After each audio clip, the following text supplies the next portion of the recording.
हम बात करेंगे कि हनुमान जी क्यों सबसे प्रमुख देव हैं। श्री राम की आज्ञा से हनुमान जी एक कल्प तक इस धरती पर रहे। एक कल्प में चारों युग के कई चक्र होते हैं। हनुमान जी 4 कारणों से सभी देवताओं में श्रेष्ठ हैं। पहला कारण ये कि सभी देवताओं के पास अपनी अपनी शक्तियाँ हैं। जैसे विष्णु के पास लक्ष्मी, महेश के पास पार्वती और ब्रह्मा के पास सरस्वती। हनुमान जी के पास खुद की शक्ति है, वो खुद की शक्ति से संचालित होते हैं। दूसरा कारण ये है कि वो इतने शक्तिशाली होने के बावजूद ईश्वर के प्रति पूर्ण समर्पित हैं। तीसरा ये कि वो अपने भक्तों की सहायता तुरंत करते हैं और चौथा ये कि वो आज भी सशरीर हैं। इस ब्रह्मांड में ईश्वर के बाद यदि कोई एक शक्ति है तो वो है हनुमान जी। महावीर विक्रम बजरंगबली के समक्ष किसी भी प्रकार की मायावी शक्ति ठहर नहीं सकती।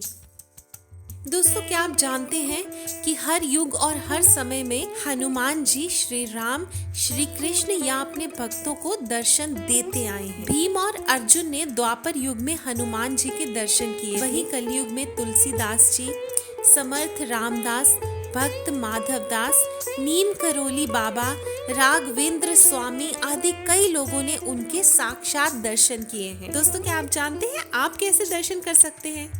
आंखें बंद कीजिए, हनुमान जी का ध्यान कीजिए और उन्हें अपनी आंखों के सामने पाइए और साथ ही कमेंट कीजिए जय बजरंगबली।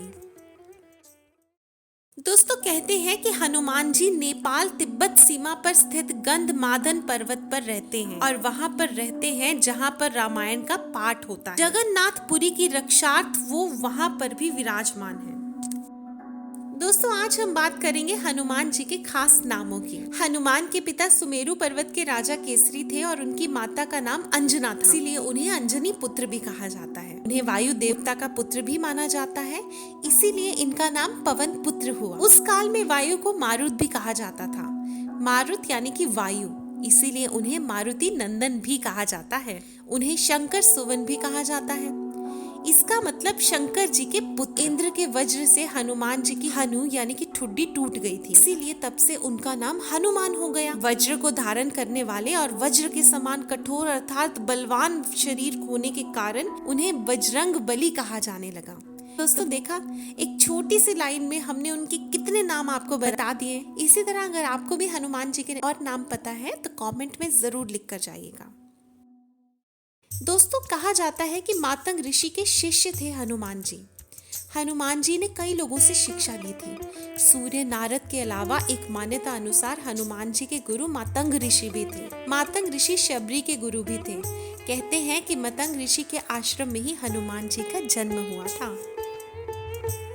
दोस्तों, क्या आप जानते हैं कि किंवदंती अनुसार भगवान राम का अपने भक्त हनुमान से भी युद्ध हुआ था। गुरु विश्वामित्र के निर्देशानुसार भगवान राम को राजा ययाति को मारना था, पर राजा ययाति ने हनुमान से शरण मांगी और हनुमान ने राजा ययाति को वचन दे दिया। हनुमान ने किसी तरह के अस्त्र शस्त्र से लड़ने के बजाय राम का नाम जपना शुरू कर दिया। राम ने जितने भी बाण चलाए सब बेअसर रहे। विश्वामित्र हनुमान की श्रद्धा भक्ति देखकर हैरान रह गए और भगवान राम को इस धर्म संकट से मुक्ति दिला दी।